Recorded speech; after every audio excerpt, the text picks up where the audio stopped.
I'm gonna get you ready for the driver's exam too. I got my clipboard. I'm gonna write down any mistakes.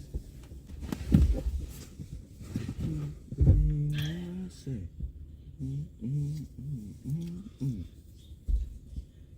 on a big old farm. It's really great. I'm not finishing that. Oh, some of it. It's cold.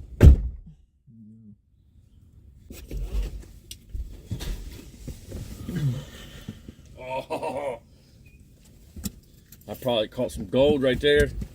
Just talking shit. Oh yeah, you want to take that off? All right. Seat belt is on. Check. Headlight in on position or in auto position.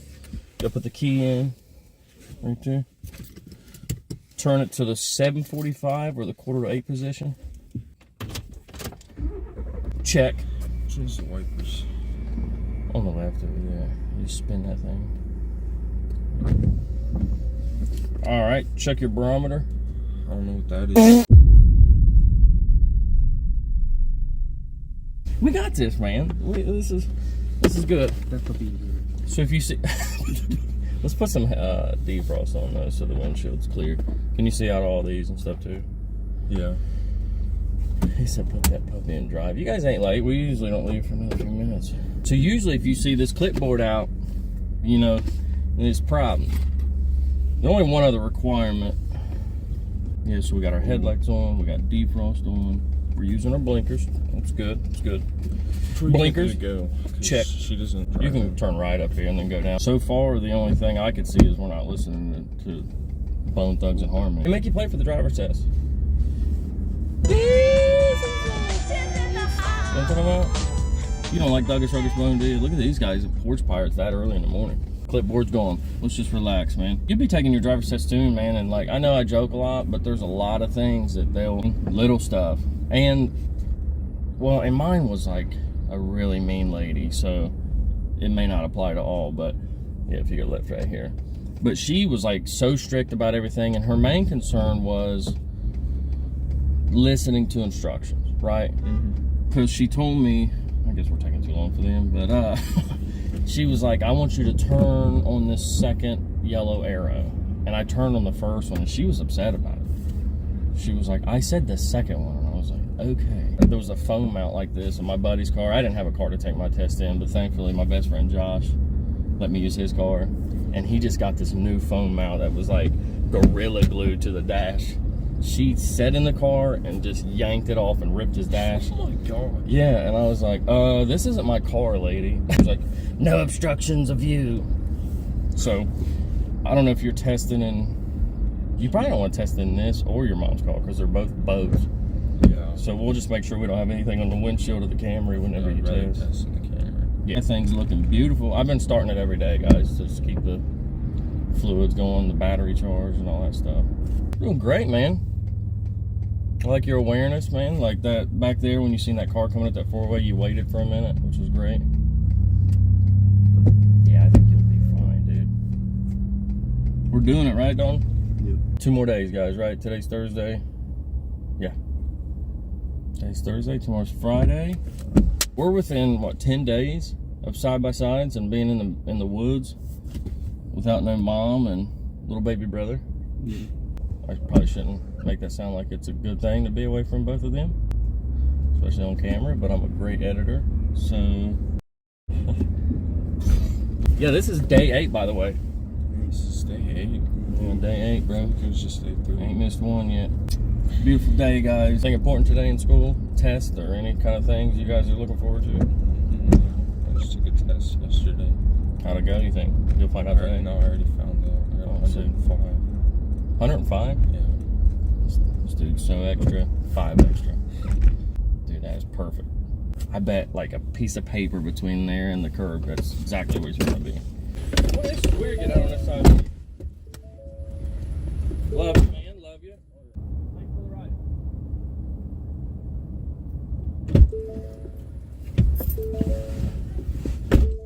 Oh, wow. I am way up here.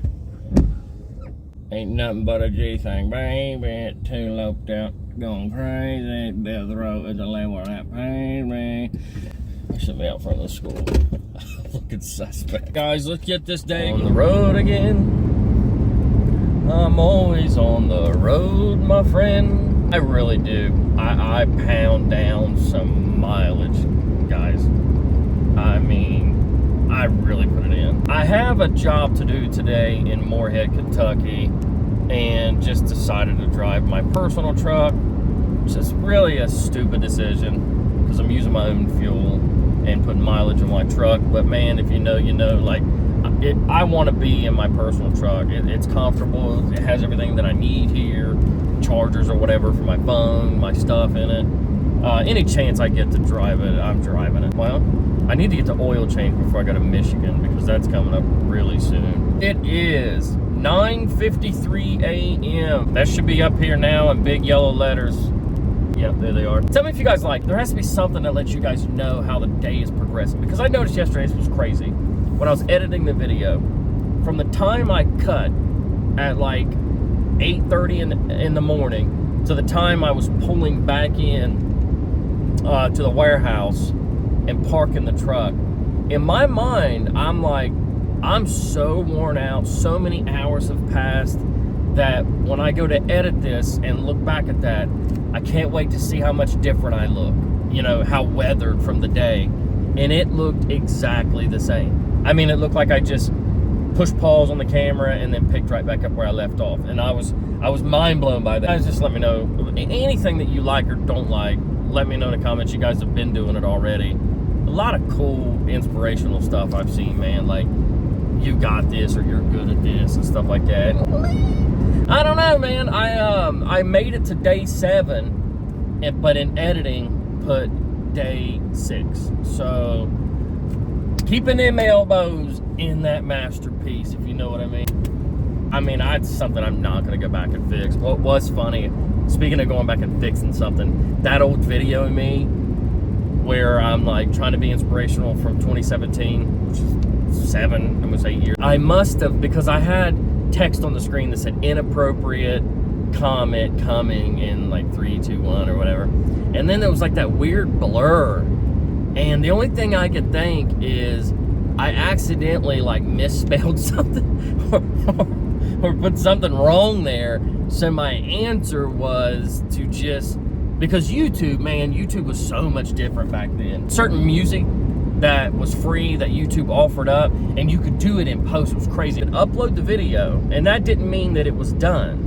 Now it means it's done. If I upload a video, as soon as it's finished uploading and processing and fully converted to HD, it's a wrap, dude. You can't do anything. That's the reason I couldn't change, like yesterday, that vlog number 6, can't change it. But back then you could. Well, you could add like blurs in post, and you could add music in post. And the only music that I used to do drone videos, and I wanted music to go with the drone because otherwise it's just silence of somebody just flying over my hometown. It's creepy. It was a lot different, but that's the only thing I can figure is, like, I'm so lazy. I was like, man, I'll just put a blur over it. Nobody will notice it. That's like the old piece of electrical tape over the service engine light. Speaking of back in the day, this is so crazy, and it kind of gives me cold chills just talking about it. But here I was yesterday, early in the morning, filming something about that time period, 2017, where I was at. Not only was I in the homeless shelter trying to pick up the pieces and get it together or whatever, but I was still going through a program, working in NA program, Narcotics Anonymous program, and going to groups and participating in that sort of thing, just to keep myself on the right track. That morning, I had no idea, you know, that this would be even a possibility. But I'm talking to you guys. I'm playing clips from that time in my life. I'm talking about what I'm doing at that time in my life and all that. And then yesterday evening, when I finally got done with work and all that crap, I run into somebody.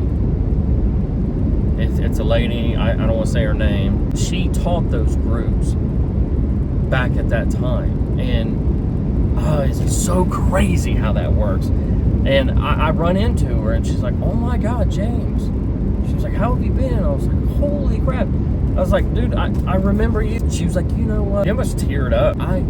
I've always had respect for you, James, and I always wondered where you were, and I used to see you on Facebook, but I don't see you no more, and that's because I don't really mess with Facebook. She was like, I just always wondered how you were doing because you reminded me of my son a lot, and her son had some issues, and she said, you know, she said, this is going to sound silly, but I'll never forget this. She said, here you were, you didn't have much to offer the world, but you were always determined, you were always engaged in group, you were always participating and helpful. If somebody was disruptive, that you would, you know, say something about it, which that was me. I had a hard time, man, with my temper, and if somebody just was disrespecting somebody. She said one day, because she had gotten some bad medical news about her son, and she was like, I don't even drink soda, but I wanted a Coca-Cola. I told everybody in group, like, give me a second. I need to try to get a Coke out of this vending machine. And she said, I was walking around looking for it or whatever. And she said, and you had stepped up, like, took it upon yourself and bought me a Coke. And she's like, it was like $1.25 or whatever, $2. I don't know what they are. But anyway, she's like, I never forgot that. She said it was just it had such an impact on me because, you know, she was new to this. She had only gotten into the treatment business in order to learn more about it to help her son that was struggling with addiction. And so here's this lady that knows nothing about it, seen all these goons out here just, you know, just doing it because they're court ordered to and all this and that. And then she said that, you know, she met me and knew my story, knew that I didn't have a pot to piss in or a window to throw it out of, but was willing to spend the only $1 or $2 I had to buy her a pop. And I guess it stuck with her or whatever. And she was so happy, like genuinely happy to see that I was doing well. And it was like, it was crazy because I told her, I was like, man, you're not going to believe this. I said, I lately have been discussing that time period in my life. Like literally when that video that I showed you guys yesterday was probably within days of me buying her that pop. Like, is how close that was, because that was the time of my life when I was doing that. It's so insane to me, man. The other thing that happened too was I heard a song that took me to a place, and I don't know if you guys have that one song, but I do. It's kind of corny, but it's that Jason Mraz, however you say his last name, that I'm Yours. And the song means so much to me because whenever I was in the penitentiary and I was filing papers to try to get out that release, right, that judicial release, which is something Ohio does. I don't know if other places do it, but I filed those papers for that judicial release, and it was so hard not to be fearful of the outcome. I had my bunkie, he had went to parole several times and got denied while I was there. The guy next to me everything was perfect. There was no reason why he should have been denied a release, but he went and got his heart broke.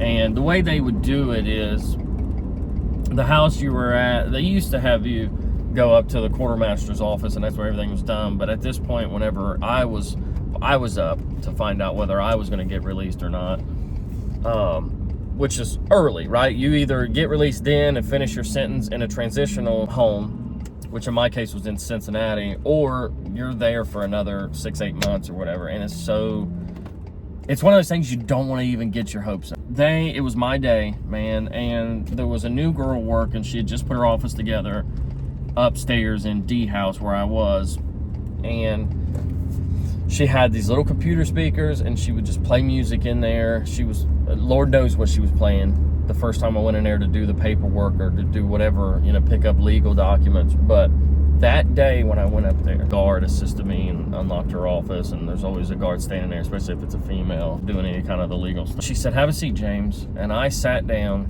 and that Jason Mraz song was playing. And I was listening to it, and it was like the beginning of it. It has that kind of Hawaiian feel, that feel-good type of vibe, which is what the song's meant to. And she was flipping through these papers, and I couldn't read her face. And I'm like, come on, lady. I'm like, just tell me. And she said, well, James, approved for judicial release to a transitional center. And here's the date you'll be leaving. I would need you to sign right here, and I'll go get you a copy.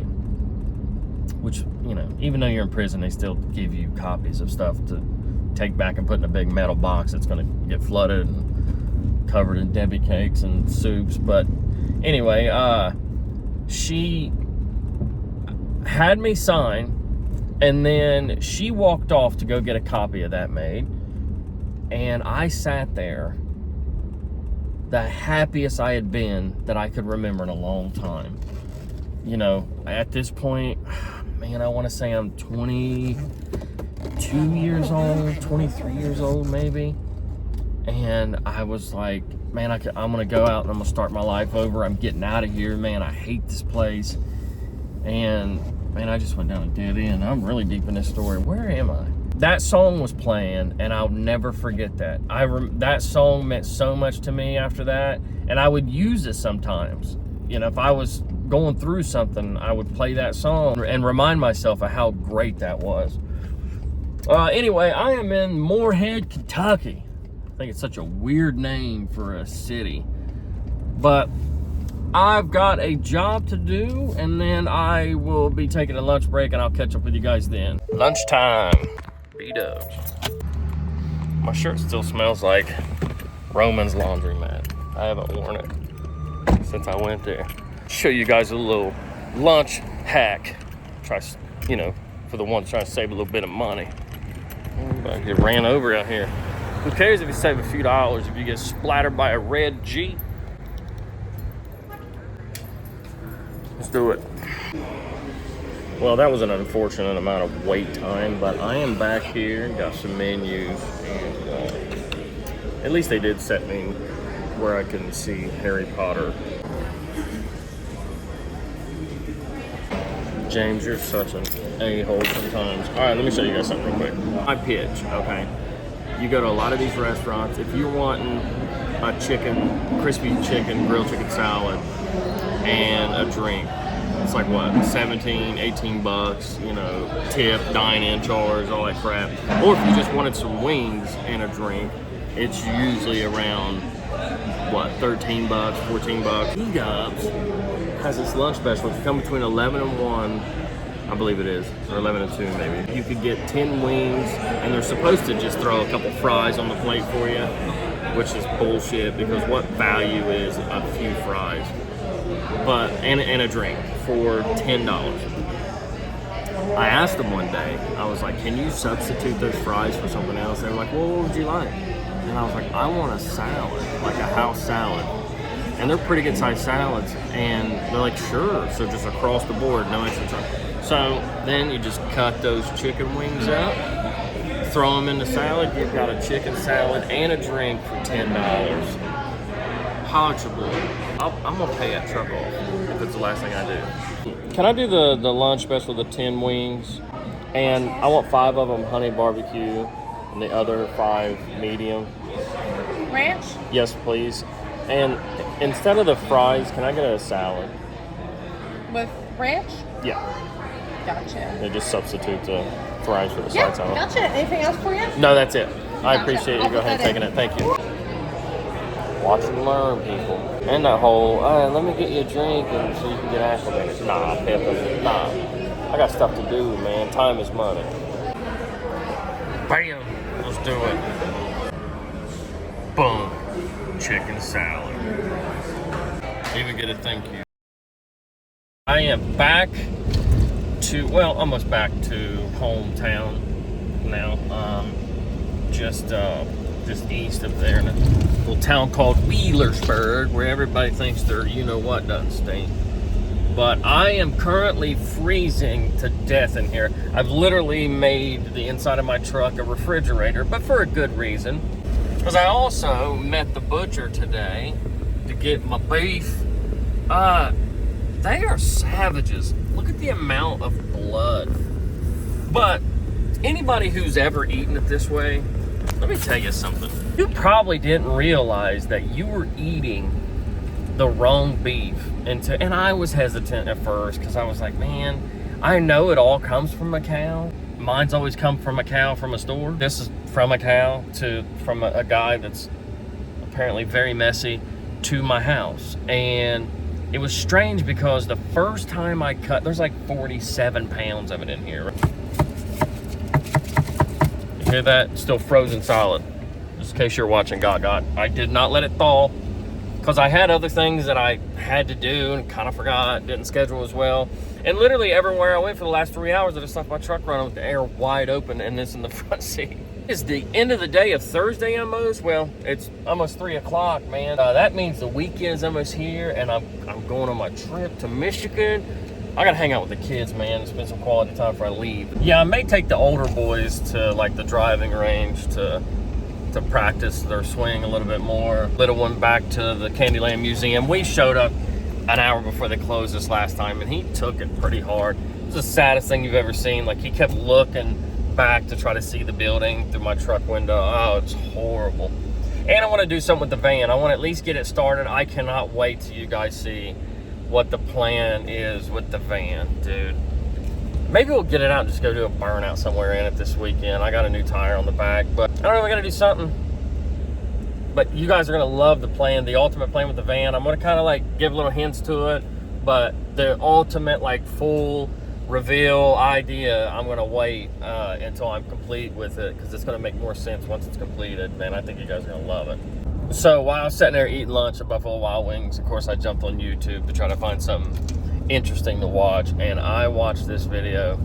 I have a very, very sharp opinion about it, right? I'm gonna say this, and I should review it one day, and that be literally the title to my video is, this guy should have all charges dropped. So there's this guy, he walks into this police station, right? It's one of those police stations where you walk up and there's a little like bulletproof glass and a little speaker thing that you can speak to an officer through. The officer is around the corner, back through a couple locked, secure doors, that sort of thing. This guy walks in, young kid, little skinny kid, like 20-some-year-old skinny kid, and was like, hey man, I need to speak to the sergeant right now, like now.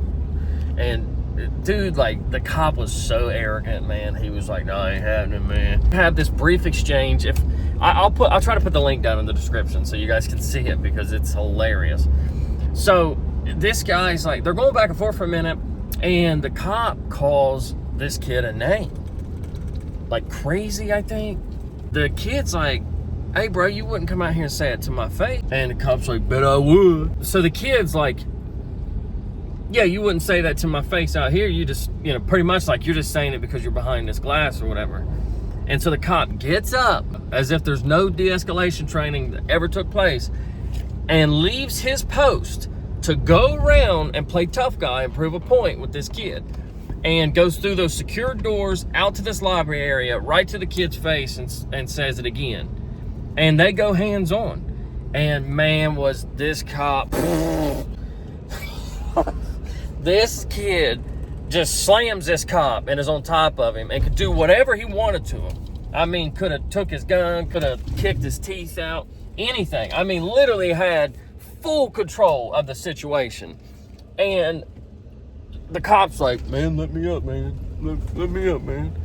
And so he lets him back up, and then the cop, you know, trying to get his shit together, trying to shake off what just happened. He literally just got put in his place and body slammed by this kid after he pretty much started it anyway. It was like, bet I'll say it to your face, you know, whatever. I'll win this argument because that's good policing. Then they go hands on again, and kid takes him again. And just keeps putting this cop on the ground, keeps putting him in his place, and then finally lets go of him. Like, somebody, literally, backup has to come out and get this kid off of this cop who walked out there for a fight, right? The badge is the only thing that makes a difference. If the dude didn't have a badge on, it's just two guys, one who thought he was tougher than the other, and he wasn't, right? And anyway, at that point, like, the only thing I could think of was like, man, they ought to let that kid go. They shouldn't charge him with nada. But of course not. They charged him with battery of a law enforcement officer and resisting arrest. Oh, it's crazy. It just piled charges on this poor kid. But after you watch this video, click on that one below and tell me what you guys think in the comments, man. That's crazy and funny. I better wrap this one up so that I have a chance to edit and get the edit done sooner than last night. It literally was pushing. It was like 11:30 when I was finally done uploading and processing the one last night. And I just can't go that late. I'm not going to make it 100 days if I do that. Before I do go, I want to leave you guys with a couple things. Number one, Gaga said last night that she would love to sit down on one of these videos. On a weekend, and obviously it'd have to be a weekend, maybe this Saturday, and that be what the video consists of. It's just me and her kind of bouncing off each other. We kind of suggested maybe some Q&A, some sort of a live stream where people can ask anything, or just sit and tell our story, that sort of thing. But something that involves her 100% in the video with me. Go comment on one of her last videos that she posted, and just let her know too what you guys think of that. I'm down. I'm very excited about it, actually. The last thing I'll leave you with, to the person or persons who took the time to stop when they seen my lunch just to type, "Those aren't wings, those are chicken nuggets." Hey, listen, it's fine. It doesn't have to be this way. Everything's gonna be fine. You'll come out of whatever it is you're going through. But more importantly, please don't delete your comment, as I need all the engagement I can get to pay off that truck, baby. Woo!